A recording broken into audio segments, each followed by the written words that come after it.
So comma rules. We've seen a few. Like I said, Nakai, if you want to open it up on your computer, that's absolutely fine. But we're all going to be looking at the same thing. So really, you don't have to. You can just watch my screen. So comma rules are something that we've seen in a few of our DLR pages where we have to put commas in certain places. What we're going to do today is we're going to talk about the different reasons why and the different times when you'd want to use a comma. Sometimes when people are writing, they kind of just throw in commas kind of however they feel. They kind of think they're like sprinkles on a cupcake, like you just have to throw a couple of commas on there. But that's not really how we should use commas. Commas have a reason to be there. And if we're not using them correctly, then they don't really help our writing. And in fact, they make our writing look worse and sound worse. So I want you to take a look at this sentence. It says, we're going to learn to cut and paste, kids. Right now it has no comma.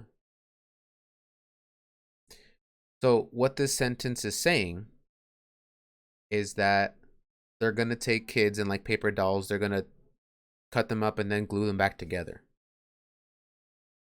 That's not what they're actually trying to say. They're trying to say that they're going to learn how to cut up pieces of paper and glue them together. But they're missing a comma.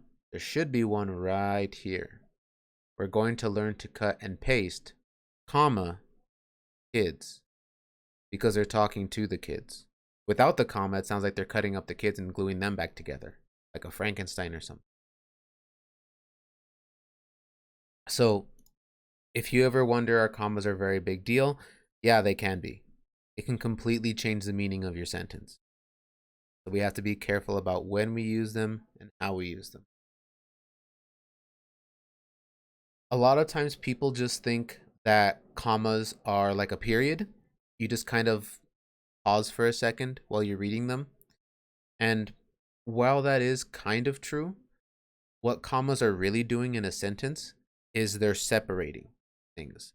Kind of the same way that if you look between, let's say, your house and your neighbor's house, there might be a wall there or like a fence. That's what commas do. They separate things in a sentence to make it easier to understand.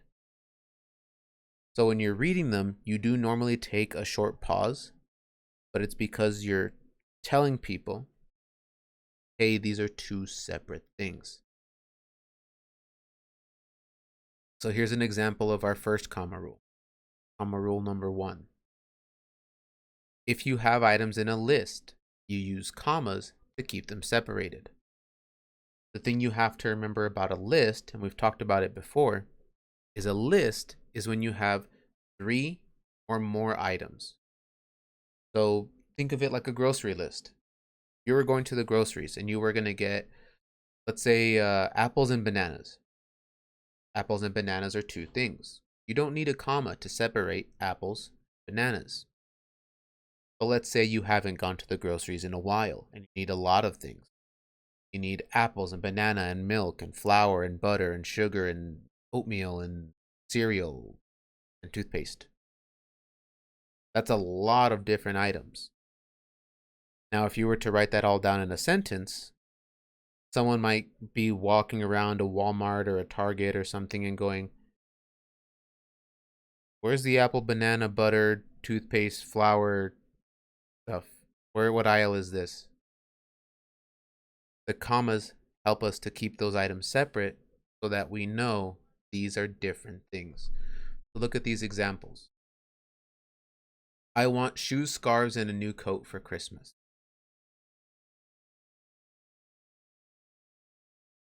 Here it sounds like shoes and scarves are the same thing. It's all one item. Shoes, scarves, like scarves for your ankles. But that's not really what they want. The way we should write it is I want shoes, comma, scarves, comma, and a new coat for Christmas. That way our reader knows that those are 3 different things that they want. They want a pair of shoes, they want a scarf, and they want a coat. You always put the commas after the items. So shoes, comma, scarves, comma. You always put it after that item and then before the next one. So that way you know where one item stops and one item starts. You don't have to put it between every word, so it's not shoes, comma, scarves, comma, and, comma, a, comma, new, comma, coat. You just put it between the items. If you put too many commas, again, that's just like you're throwing sprinkles on your sentence. It doesn't do you any good. It doesn't make your sentence any better.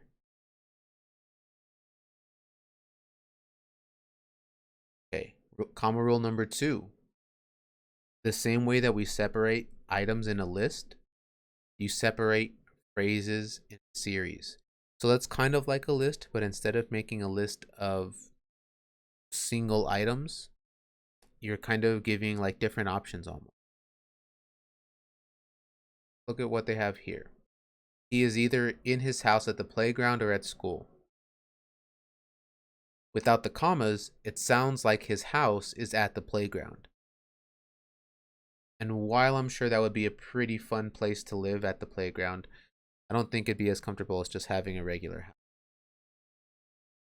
The way we should write it is, he is either in his house, comma, at the playground, comma, or at school.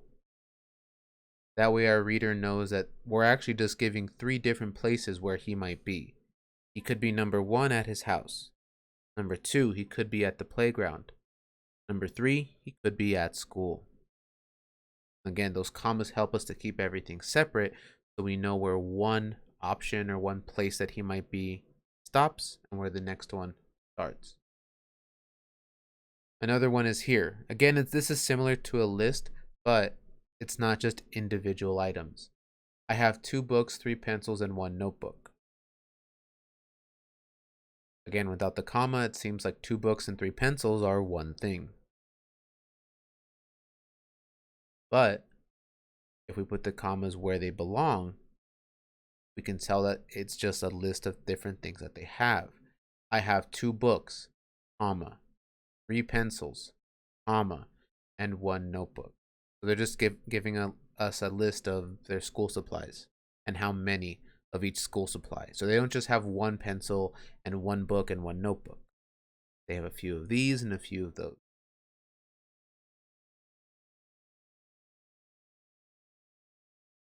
Okay, this one is one that not everyone knows about. It says rule number 3, add commas to enclose a word or phrase that follows a noun or pronoun to identify or describe it. It's a really long rule and it sounds more complicated than it really is. First part I want to focus on is this, enclose. To enclose is kind of like to wrap something up. Like I see some of us, it's cold this morning, so some of us are wrapped up in our blankets. We have the blanket on both sides of us. That's what enclose is. So if you're going to enclose something in commas, it means you're going to put a comma in front and a comma behind. So you do that whenever you're trying to identify or trying to describe something, a noun. So here's an example. We visited Aunt Rosie, my mother's sister, yesterday. How you should write it is, we visited Aunt Rosie, comma, my mother's sister, comma, yesterday. This part, my mother's sister, is describing Aunt Rosie. If someone were to ask, who's Aunt Rosie? You would say, my mother's sister. That's why we put it between commas, so we know that this is just describing Rosie. Whenever you have something like this, if you're not sure whether you need the commas or not, if you had the sentence and you just got rid of it, if you got rid of this part, my mother's sister, the sentence would still make sense. We visited Aunt Rosie yesterday. That's still a complete sentence, and it still makes sense. This is just like extra information that we might not have. Here's another one. Mrs. Romero, my math teacher, smells like poo-pourri. Again, we need commas. we need commas before and after part here. My math teacher. This is describing Romero. And again, if I deleted that part of the sentence, it would still absolutely make sense. Mrs. Romero smells like poopery. Makes sense without it. This is just extra information about who this person is. So whenever you're trying to give extra information about something, whatever noun it might be, whether it's a person, a place, or a thing, or an idea, you put commas before and afterwards to show that whatever is in here, whatever is between those commas, is describing that noun.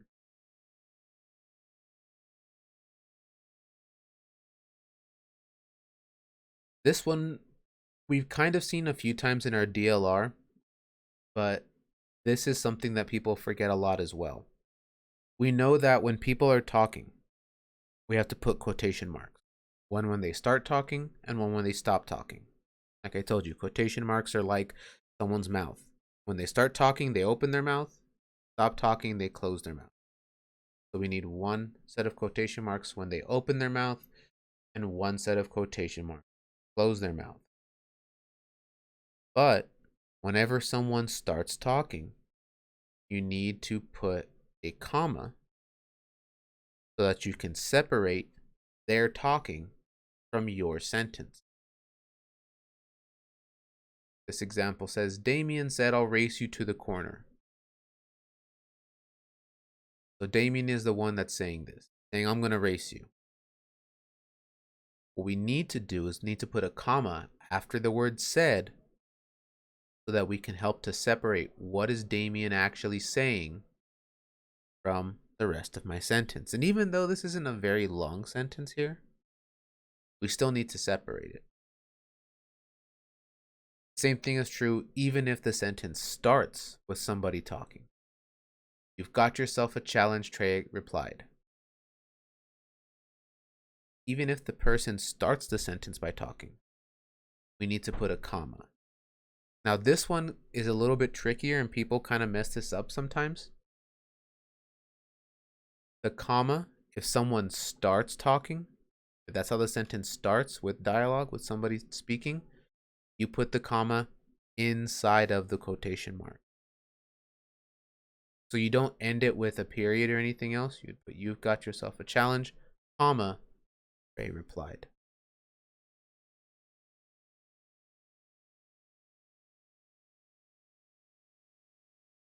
Okay, comma rule number 5. This is the one that we're pretty familiar with and that you're all getting pretty good with.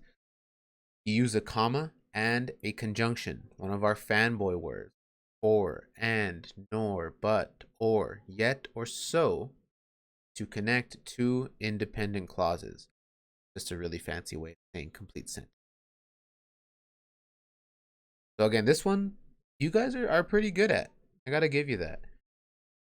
Whenever we have two complete sentences and we want to kind of stick them together, combine them and make one complete sentence, you need a comma and a conjunction.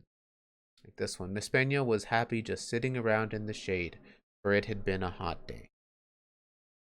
We actually have two complete sentences in there, so I need to use a comma and one of my fanboy words. Miss Peña was happy just sitting around in the shade, comma, or it had been a hot day. Or, I have spoken to Mr. Romero, and he has confirmed the Amazon order. Again, I have two complete sentences. I already have a conjunction, a fanboy word, so all I needed to add was a comma. I have spoken to Mr. Romero, comma, and he has confirmed the Amazon order.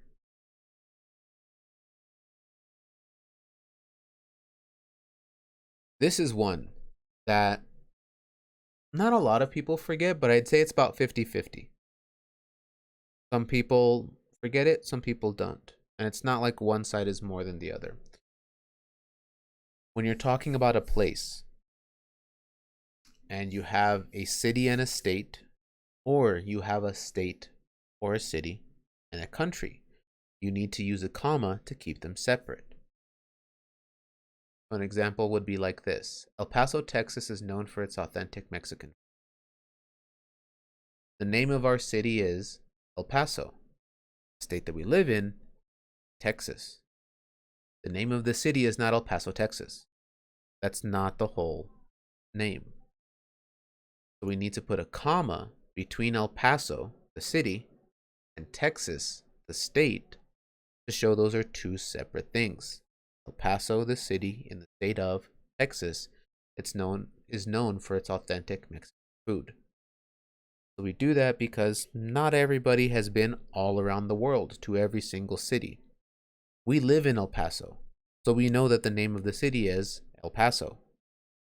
But if someone were to read your writing and they've never been here, they don't know about El Paso, they might think the whole name of the city is El Paso, Texas. And they might think that's a pretty weird name for a city. It's pretty long. So we use the comma so that our reader knows, oh, this is a city. That's the state that it's in. You do the same thing if you give a city or if you name a state and then tell me what country it's in. My brother was born in Okinawa, Japan. Okinawa, Japan is not the name of a city. Okinawa is a city. Japan is a country. So you need to put a comma after Okinawa to separate it from the country it's in, from Japan. And that works with any city in any country. If you were to say, let's say New York City, United States, you would separate those two with a comma. If you were to say Juarez, Mexico, you would separate those two with a comma. And the same is true even with states. If you were to say New Mexico, United States of America. If you were to say Chihuahua, Mexico. Whenever you have the name of a state and the country, separate.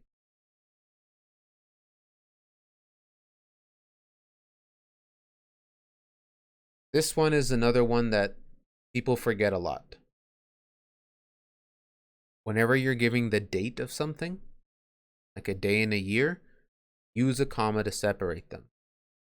If you don't use a comma to separate the day and the year, somebody who's reading it might think it's all one number and think that is a crazy big number for a year. They might think you're talking about the future. Miss Munoz was born June 4th, 1989. Without the comma, they might think that she was born in June of the year 41,989. And they might think, how do you know that? That's super far in the future. We need to use the comma so that people know that she was born in June on the 4th day, and the year was 1989.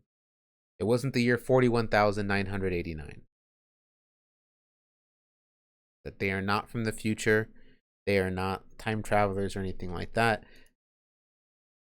That way it makes it a little more clear what day and what year, what time you're talking about.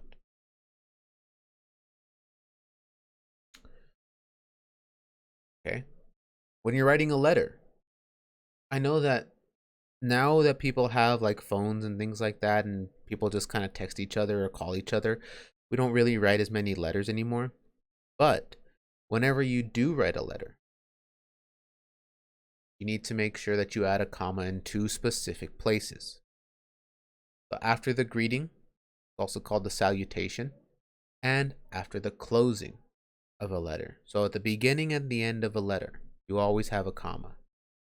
Yeah, some people still write letters, but it's not as common anymore, which is why a lot of people are starting to forget it. Before, when people wrote letters more often and more people were just writing letters in general, we remembered this one. But now that not everyone is writing letters, or there's not as many, we kind of tend to forget it because we're not using it as much. So this is a very short letter here. Dear Mrs. DeReamer, I hope you are happy in your new classroom. I look forward to working with you and learning new ideas from you. Let me know if you need anything. Sincerely, Deanna. We need to have a comma in the greeting. Okay, so dear Mrs. DeReamer, comma. We use the comma there to separate who we're addressing the letter to and what we're saying. That way, if somebody else were to see the letter, they were to look at the first part. Let's say Ezekiel finds a letter. He picks it up and it says, Dear Mrs. DeReamer. He's going to go, oh, okay, I know who this letter is for. This is not my letter. So, Dear Mrs. DeReamer, comma. That way we separate who is the letter for and what are we saying. Then you write your letter. And at the end, the closing, whatever you put here, sincerely, or your friend, or if it's a love letter and you put, with all my love, you put a comma afterwards before you sign your name. That way someone doesn't think that your name is Sincerely Deanna. And they might think Sincerely, that's kind of a weird name. You always put a comma in the salutation, the greeting, and the closing. Okay, remember the very beginning part here? We're going to learn to cut and paste, kids. This is where that rule kind of comes in handy. Whenever you're directly talking to someone, whenever you address somebody, or you are like answering a question, yes, you may wear the light blue dress to the prom. You put a comma between your answer and the other things that you're saying, or between their name and the other things you're saying. So you would put yes, comma, you may wear the light blue dress to the prom. When you say, yes or no or maybe, sometimes you might just say that. Yes, no, maybe. Sometimes, like in this example, you answer the question and then you make it clear what you're talking about. Yes, you can go to your friend's house. Or, no, you cannot paint the dog purple. You put a comma between them so you know, oh, okay, my answer is no, and this is what you can't do. Or yes, and this is what you can do. Or even if you're undecided, well, maybe you should wear the white dress. So this one, someone's kind of thinking, well, maybe you should wear the white dress. The other example is when you're talking directly to somebody. Maite, please help me with the laundry. We put a comma there because we don't want anyone to think that their name is Maite, please. Or Jaylene, please. Or Nakai, please. That's not your name. You put a comma right after their name, and then you finish the sentence. So that our reader knows Maite is who you're talking to. This is what you're asking her. Sometimes, like in the example we saw up here, people or the person that you're talking to comes at the end.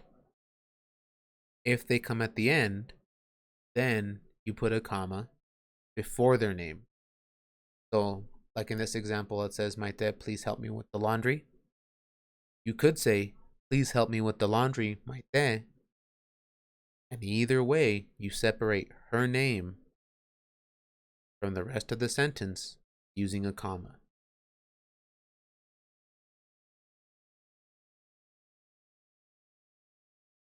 This one is one that it can be a little bit tricky.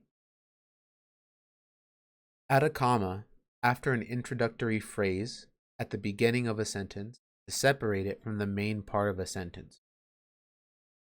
What an introductory phrase does is it kind of helps your reader to know when or where or why something is happening.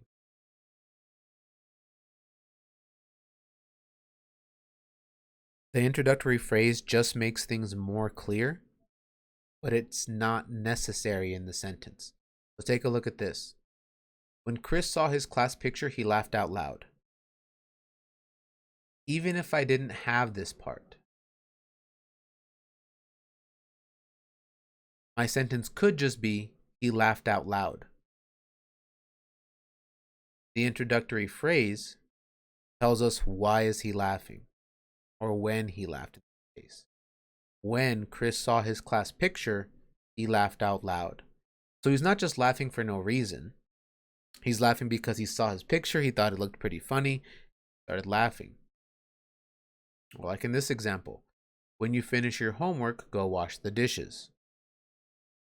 Again, the sentence could be absolutely fine if it was just, go wash the dishes. But the introductory phrase lets us know, when should you go do the dishes? When you finish your homework. Finish your homework, comma, go wash the dishes. So like you saw with these rules, we can't just put commas wherever we feel like in a sentence. They're not decorations.